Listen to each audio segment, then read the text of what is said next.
Good morning. Great to see all of your faces this morning on a summer Tuesday. We were just saying what a whirlwind these 2 months are. So we're so happy that you were all able to carve out some time to join us this morning. I'm Griffin O'Shaughnessy, the founder and CEO of Canopy Advisory Group. At Canopy, we help organizations build teams. We're an on-demand talent firm ready to foster growth, accelerate performance, and tackle organizational challenges with our network of top-tier professionals. Part of this vision at Canopy includes connecting our broader community with incredible experts like Amy McKnight, who's our guest this morning. We're so excited to have Amy host today's webinar on mindfulness.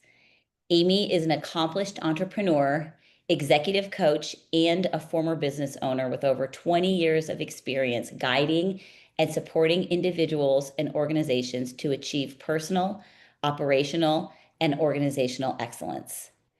As a coach, mentor, and consultant, Amy provides a confidential, judgment-free space for her clients, serving as a guide and an ally in their pursuit of success with a focus on mindfulness. We would love for this to be an interactive conversation this morning, so please feel free to ask questions live at any point and throw them in the chat, and Serena and I will be monitoring that and asking those questions of Amy when she has a moment. So to kick off this morning's session, Amy has asked that everyone please include in the chat answers to two questions. What is your company that you work for, and then your job title at that company? And then on a scale of 1 to 10, or you can note, don't have to note anything on the first if you're just here in another capacity. And in the second, please note what is your daily stress level in a range of 1 to 10.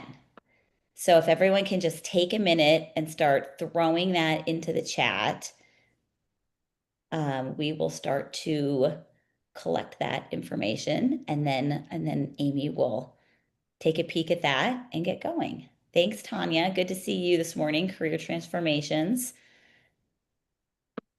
And for those of you just joining, I think Sammy, good morning, just popped in. We are noting our name and title in the chat, and then our stress level in a range of 1 to 10, 10 being the highest, I'm assuming, and 1 being the lowest.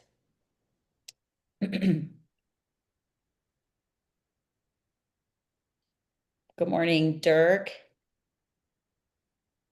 Nice to see you this morning.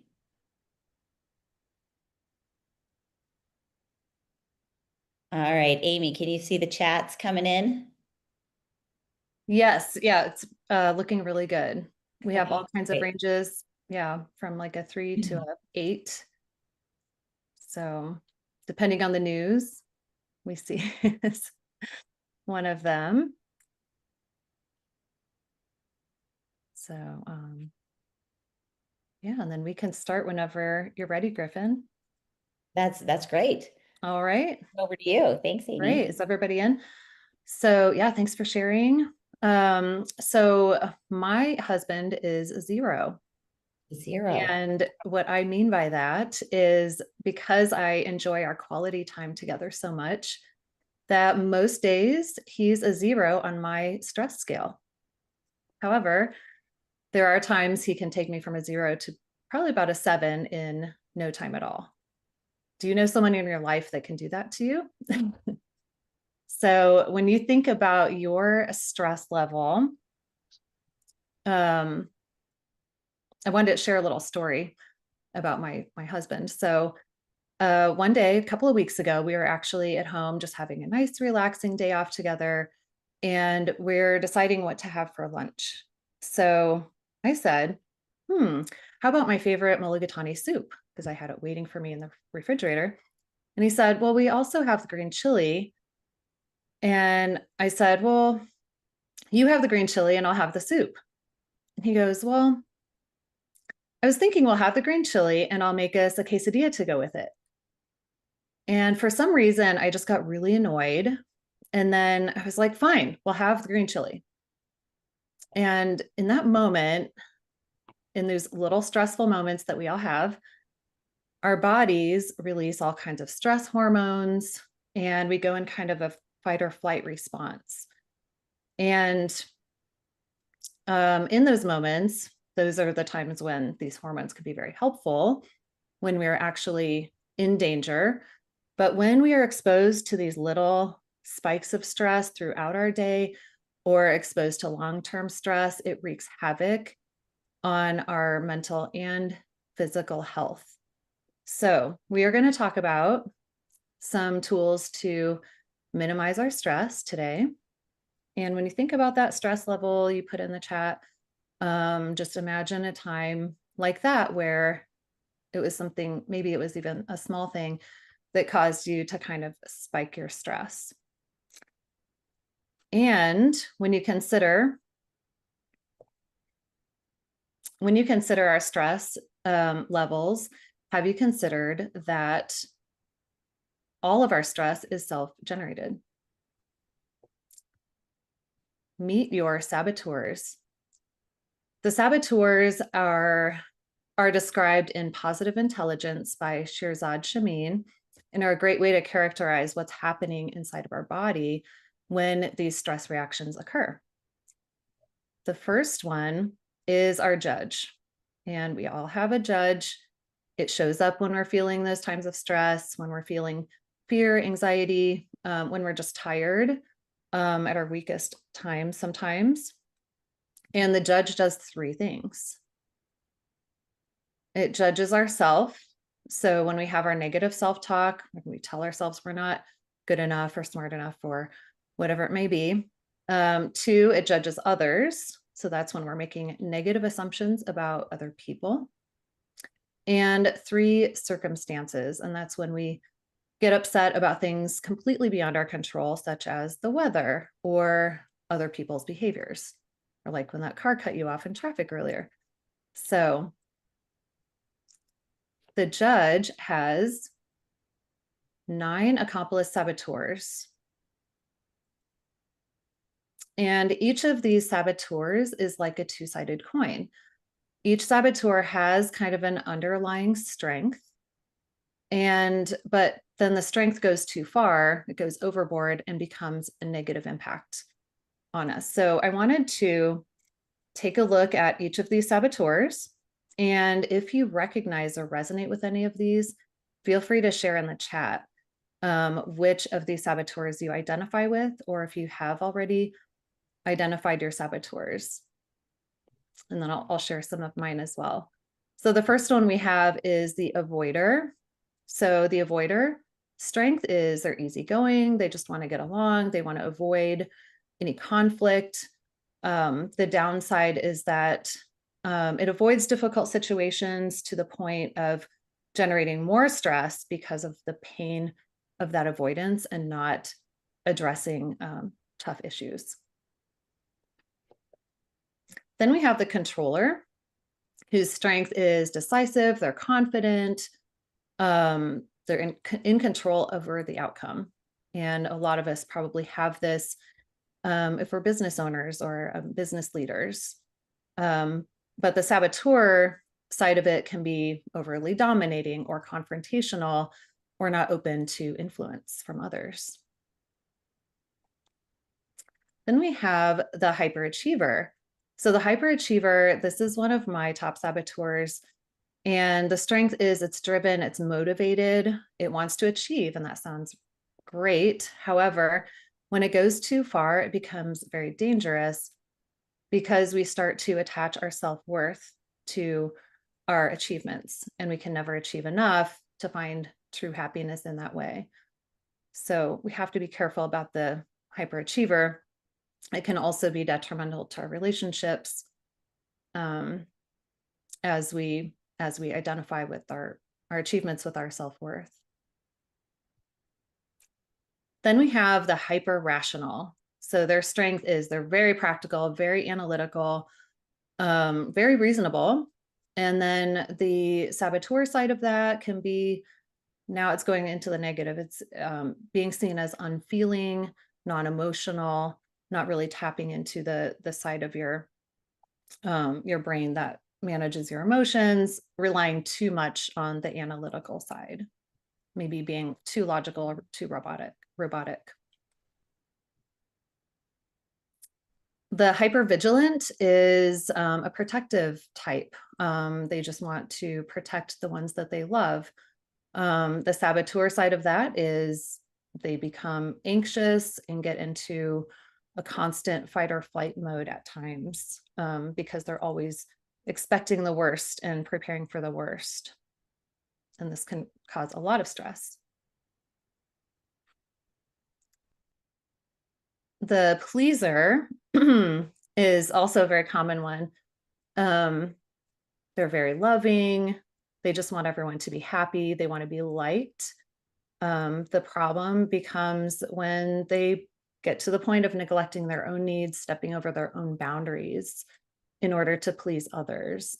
It can also lead to a lack of trust because people will start to see that you are just saying what you think the other person wants to hear versus being truly honest. And then the restless. So this is another one of my top saboteurs, unfortunately. The strength is being high energy. You want to get more done. You're multitasking and you're creative, spontaneous. And you want to do a lot of things, but the downside is that you actually never finish anything because you're starting too many projects and you're just kind of having a need to be busy all the time. The stickler is, the strength is detail oriented. This is the perfectionist saboteur. And this can get us down because we become self-critical, creates more stress and anxiety when we're not meeting expectations, and we become very disappointed in others because of our high expectations and high standards. And then finally, there's the victim, whose strength is they're very sensitive type, but the saboteur is they just focus on more painful emotions, like to blame things on others and try to attract attention and get connection for making people feel for them, but then it actually pushes people away. So, so the common theme in all of the saboteurs is they drain our energy. So put a Y in the chat if you feel like you've ever felt drained of your energy and you just couldn't figure out why. Maybe at the end of the day, a lot of these little stressors piled up. Maybe your saboteurs were at work or your judge.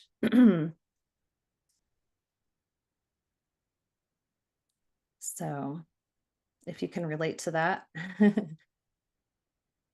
And so, so yeah, they're draining our energy. They're not a reflection of our true selves when we're reacting in the way that the saboteur, when it impacts us, when it hijacks us in our path. So in order to minimize the negative impact on those saboteurs, the number one thing we can do is to recognize it. So we just start to recognize our saboteurs when they show up. And then instead of reacting in the negative way, we just take a short pause. And sometimes it's a short pause, sometimes a long pause, but we get better with practice. And then we take the next right action. And what is the next right action?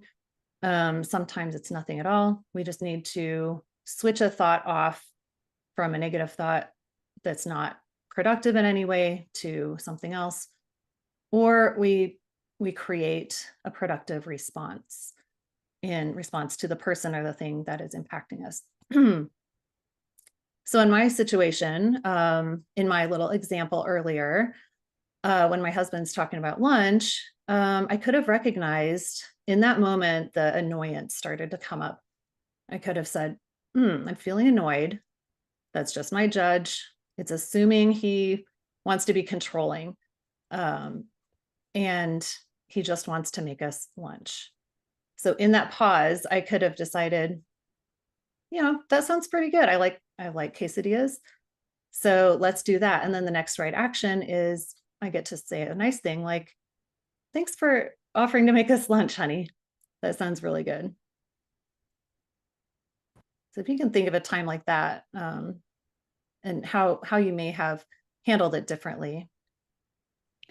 Amy, can I just ask, is it possible to not, you can recognize and pause, but maybe you Mm-hmm. don't know the next right action.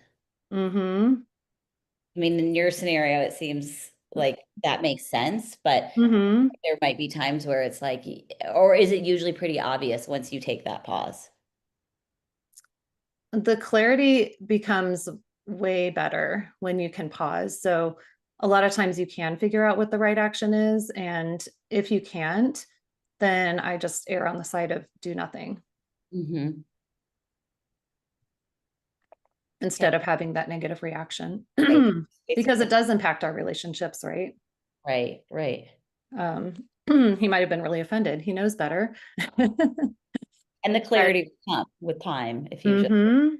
Yes, yeah, it comes with time. So let me know what questions you have about the saboteurs, if you want to see any of those slides Mhm. again, or have any questions about a particular saboteur or any of your situations that you've experienced. Yeah, we've got some good feedback in the chat. Dirk is saying the pause just allows you to buy time. That's the best part of it, is even if you don't know, you've got that extra space.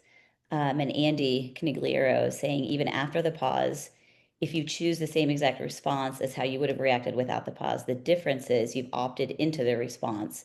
So it's a choice you've made. It's not just like a reflex. I like that. Yeah, you're choosing that response Right, right. versus allowing your saboteurs to create that for Control you. you. Right. That's Yes, you're in control. That's a good point. thank you. All right. So yeah, the number one thing to finding brain balance, that's what we're going to talk about next. That is starting to recognize those saboteurs. And when I talk about brain balance, I'm talking about the physical left and right sides of your brain. We've got a left hemisphere, a right hemisphere. We are very left-brained in our society. In our Western world, we've been conditioned to be very logical, very reasonable, all of those things that live in the left side of our brain that is responsible for math, reading and writing, our language, reasoning, and it's our survival brain. So guess where the saboteurs live? Saboteurs are also in the left side of our brain. And because we're so strong on the left side, and that's so valued in our society, we've kind of neglected the right side of the brain, which is, I'm calling intuitive brain for this. And in positive intelligence, they call it your sage brain. So this is the part of your brain that is kind of the intuitive knowing, controls our intuition, our, um, oh, there's my little exercise guy.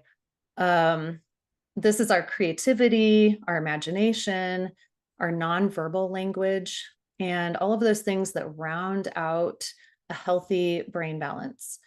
And all we need to do is work out that side of our brain a little bit more, as we have very strong left brains already.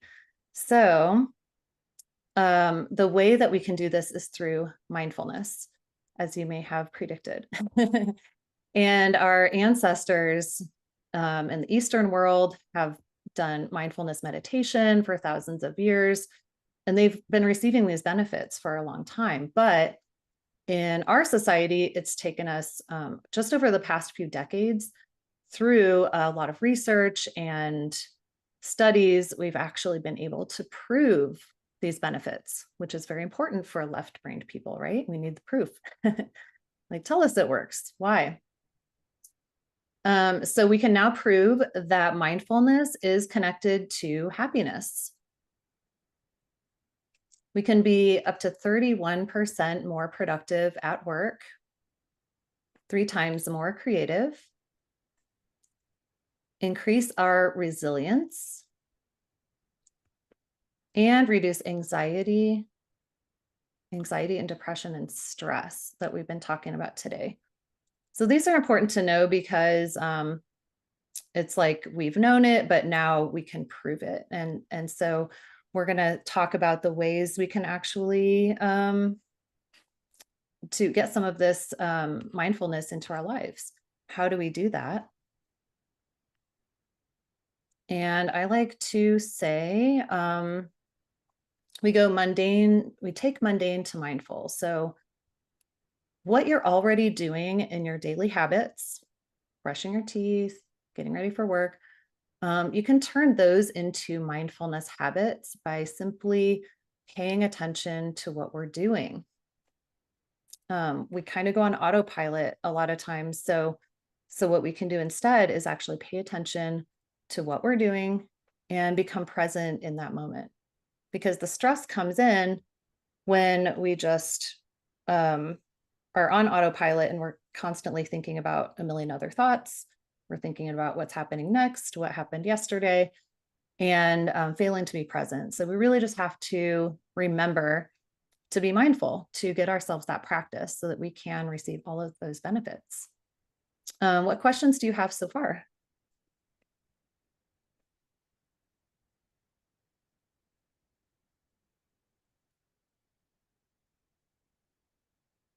All right. So we'll just talk about some of the ways that we can remember to be mindful. And here are some examples, and I would love for you to share your own examples in the chat if you have any that you are already trying, or if there's something you think of that you would like to try today, hopefully. So I've written down brushing your teeth, shaving, taking a walk, when we're making a meal. I spend a lot of time in the kitchen, so I try to pay attention when I'm cutting my vegetables and making my preparations to just make that a mindful experience, because sometimes it's stressful because I'm just trying to think about like, I just gotta get dinner made, whatever. And if I just take a break and think about what I'm doing, it actually makes it a lot less stressful. Just taking that sip of water or sip of coffee, washing your hands or your face. That's one of mine as well, is just when I get up and I wash my face in the morning, it's like a nice little massage and I really enjoy it and make that into a mindful activity. Standing up from your desk, just remembering to move your body, get out of your chair from whatever you're doing, take that little pause. Driving, it's really important to pay attention to. For me, when I just get into the car, I'll grip the steering wheel and kind of just notice the texture of the steering wheel and put myself in a present space before I start driving. Sitting in traffic is a big one. Great reminder to be mindful if you're just sitting there, wishing for the car in front of you to move. You can be thinking about something else instead, something more positive. And waiting in line is another great one as well. Just taking in your experience and not trying to get anxious about the next activity. So, were there any other examples people had to There's share? some great ones. Yeah, a lot around pets, playing with Oh, our yeah. dogs, petting, and just playing with our dogs and cats. Mm-hmm. Like a water feature, like the sounds of nature, I think. Ooh, yeah, I like that. I said just like tasting a meal, like eating mindfully, and just like even looking at a strawberry and like the incredible Mm-hmm. depth of the seeds and the color, and then a lot of spending time in gardens, spending time walking. I like this one from Laura, waiting at my kids' sporting events or sporting practices. I'm gonna add that one to my list. Last night, Yes. why are they 20 minutes over? What is happening? So I could have just, sat there and Enjoy your time. them, right? They were Yeah, it's adorable. extra time for me to hang out with my kids. Yeah. um, Um, yeah, trying not to rush to something, mm-hmm. gardening, looking at trees and nature. Ty, looks like we've got a question from Tanya. Do you want to unmute, Tanya? Yeah, not a question, just a comment. And not everybody has a baby, but oh my gosh, what a stress reliever. When there's a baby around, just the giggling and The sounds of children. yes. Yeah, for sure. Yes, I like that. That's a great example. I like all those examples too because I am a cat lady and I love my cats. I was going to share my example of when I wake up in the morning, first thing I do, it's like my alarm is I cuddle with my cats. I pet and brush my cats. So I'm glad that there are some other pet people out there. And yeah, I was going to share about the five senses. So when we're doing these mindless activities and we want to turn them mindful, a great way to remember to turn them mindful is by using our five senses.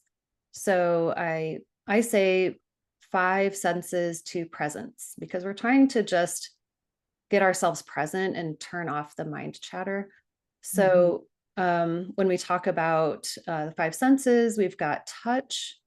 So in positive intelligence, they talk about touching your fingertips together, and that can really just bring you into the present, feeling the texture of your fingertips, feeling textures of the things around you, or picking up something on your desk. I have a little stone that I've been holding this whole time that I love on my desk, and gives me good grounding energy. The smell of your favorite scented candle, if you're out in nature, like somebody mentioned earlier, just noticing the scents around you. I love the fresh cut grass. I hate when my neighbor is mowing the lawn, but then I smell the fresh cut grass. I'm like, oh, it's nice. He's giving us a gift. So taste, when Griffin talked about mindful eating, paying attention to your food and really tasting and enjoying what you're eating and putting in your body. That first sip of coffee or tea in the morning, that's one of mine for sure. Just really savoring that very first sip and noticing the temperature and the texture and the taste of it. Sound, if you want to just jam out to your favorite song, that's a great way to just put yourself in the present, forget about all the other things going on in your brain. Favorite song, and just simply listening to the sounds around you that you might normally tune out. Sounds of the cars going by, people around you, the coffee machines. It just really helps you to get grounded. And feel free to share your examples in the chat as well, if you have any ideas, just to share with everybody. Sight, this is something you can do right now. You can focus on an object on your desk just for 10 seconds, or gaze out the window and look at an object or a tree, or if you get a nice mountain view, that's nice. To look at something out the window, just to give yourself that pause and make those mundane, mindless moments mindful. And we have any other questions in the chat before I move on? Nope. Cool. Whales, just more ideas. Yeah. Oh, good. Yeah. I love your ideas. Yeah. Sammy, do you have a question? Yeah, I think I'll just go off mic here. say- On the mic here, it'll be easier. So as I'm looking at these, what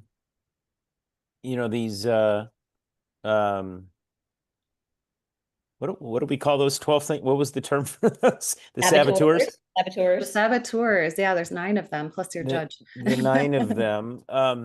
So like the avoider and the pleaser.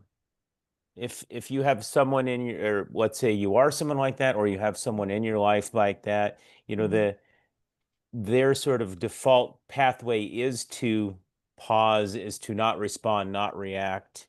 So it seems like the others maybe have a, sort of a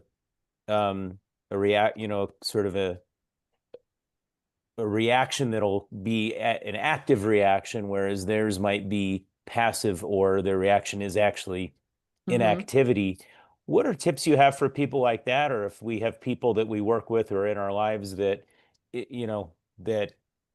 what are maybe the tools they see they can use to maybe bring more of a presence? Yeah, I really like that question. In general, so the difference between taking an action or a reaction and right action is, the right action is the thing you should do.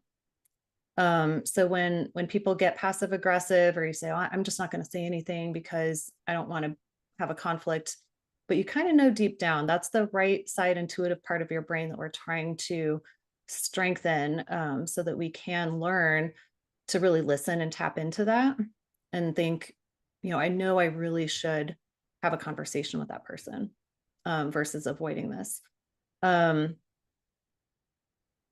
when you have somebody else you're dealing with, if you identify that saboteur in someone else, you can tell that they're avoiding you. We can really have empathy because we are all human. We know that these saboteurs exist. We know we have our own. You may want to have a frank conversation with that person. Sometimes we can help to draw their saboteurs out by just having that empathy and understanding where they're coming from instead of trying to battle it.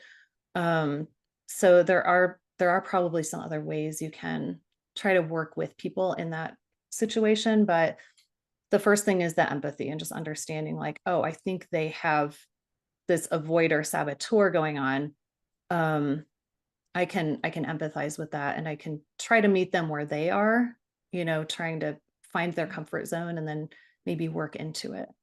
So that's a really great question because we can also identify saboteurs in others.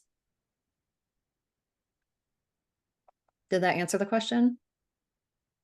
Kind of, sort of. Great.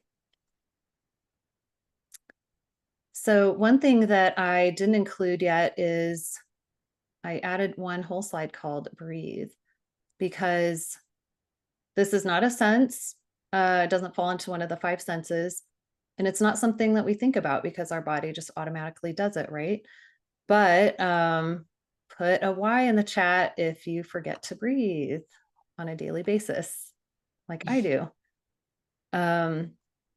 Yes. So the breath is one of the most important things. If you can't think of anything else to make your day mindful, just simply breathe. And so I thought we would do a little exercise together. It only takes really about 10 seconds. If you can just remember that pause, we'll go ahead and do a breathing exercise together. So I'll invite you to close your eyes if you're comfortable closing your eyes. And then we're just going to focus on our breath for a moment. And then we're going to take a round of 3 deep breaths. So I want you to just breathe in fully, long, deep breath. Sometimes I count to 4 and then exhale for 6 or 8 counts. So exhaling longer than your inhale. And then a second deep breath in. And then exhale, long exhale. And then a third deep, deep breath. And exhale. And you can open your eyes and come back and see how that makes you feel. Hopefully that gave you a little bit of a reset.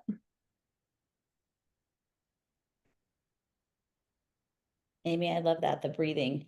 One thing it makes me think of though is if somebody is sort of experiencing a saboteur moment and somebody reminds them to breathe, it doesn't always translate positively. Yes. It's like, just take a breath. And they're like, oh my God. Like, Shut up. Yeah.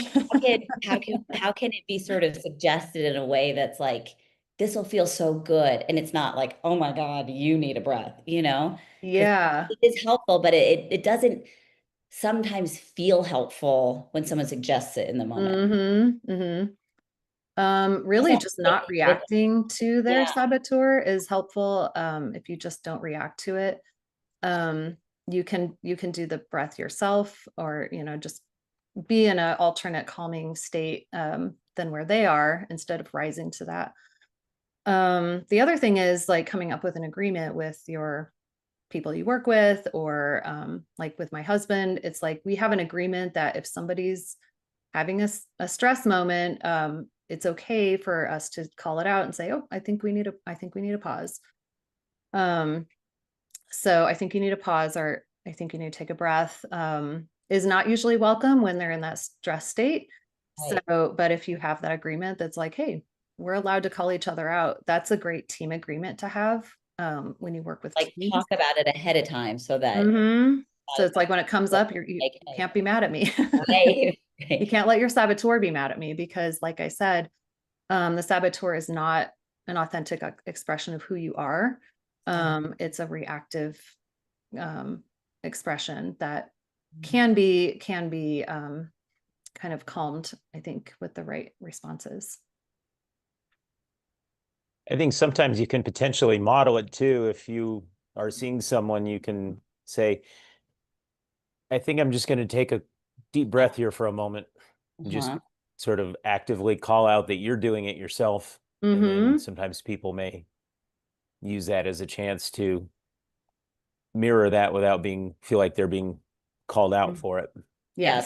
Great point, Sammy. Yeah, because we're not really going to be open when we're in that state of mind to be hearing that kind of feedback. So sometimes it takes a little extra, but yeah, the modeling is the best way, because maybe the next time they'll remember what happened in that I would agree with Griffin too. I don't think there's anything that'll piss me off more than someone telling me to take a breath. Take a breath.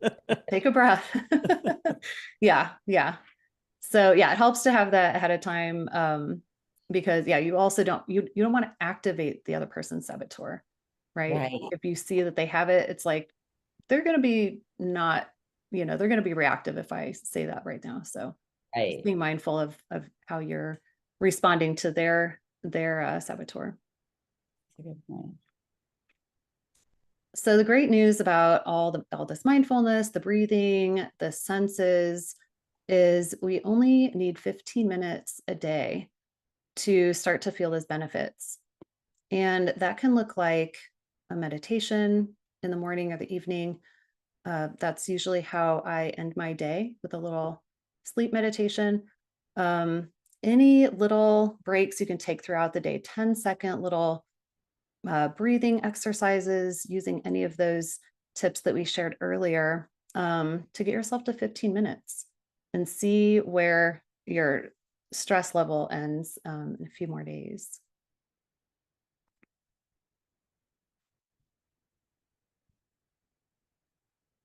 So to summarize, when we are able to start recognizing our saboteurs, find that pause, and then come up with the next right action. And remember the right action versus reaction.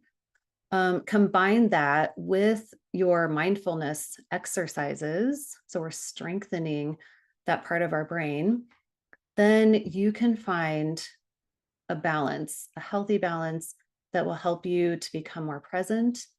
And with the presence, you have more clarity to make better decisions, and overall have better productiveness, happiness, and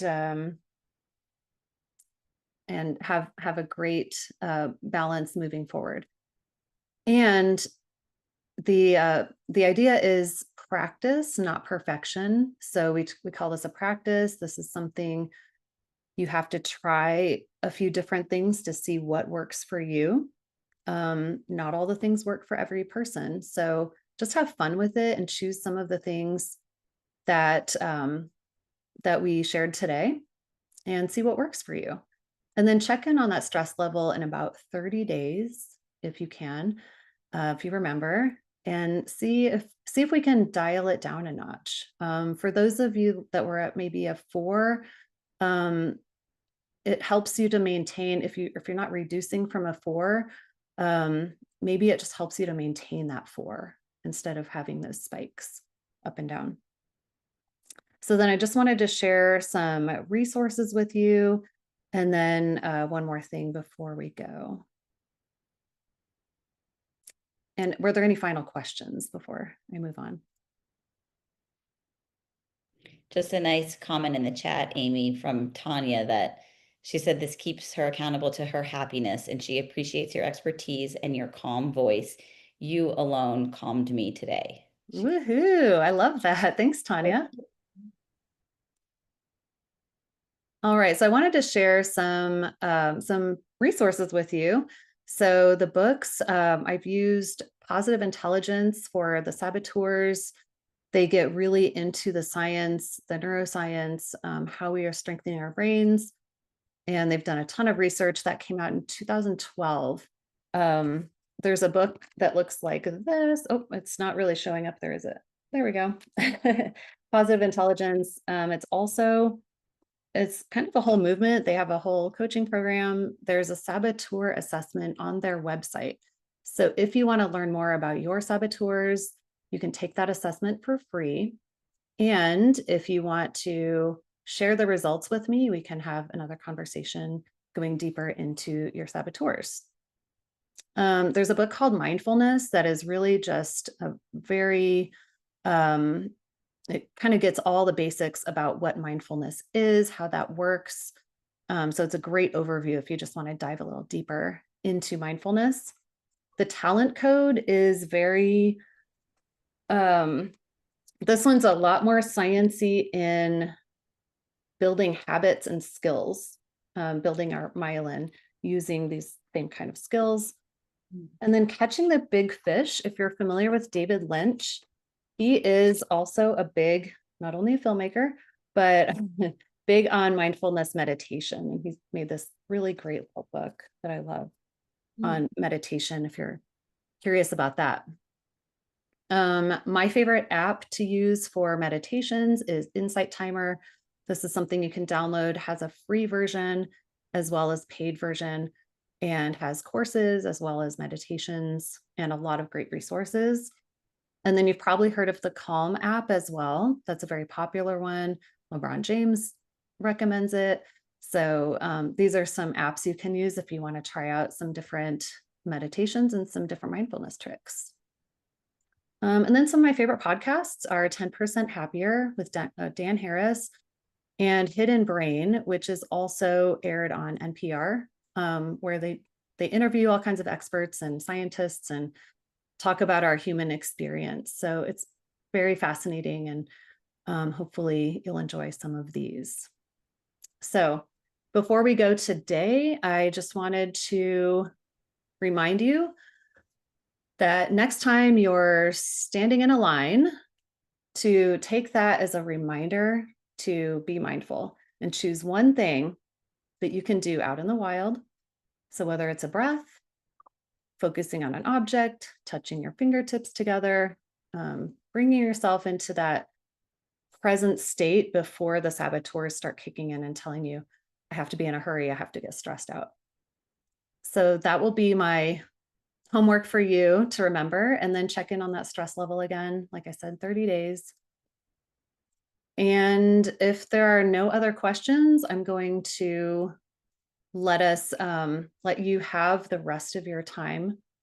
We're going to wrap up a little early today, and you can start practicing your mindfulness now. You got a head start from our breathing exercise. And I just wanted to thank Griffin and Serena and the Canopy team for hosting me, and to all of you for spending this time with me. Thank you, Amy. Thank you, Amy. I think there's a lot of positive feedback in the chat.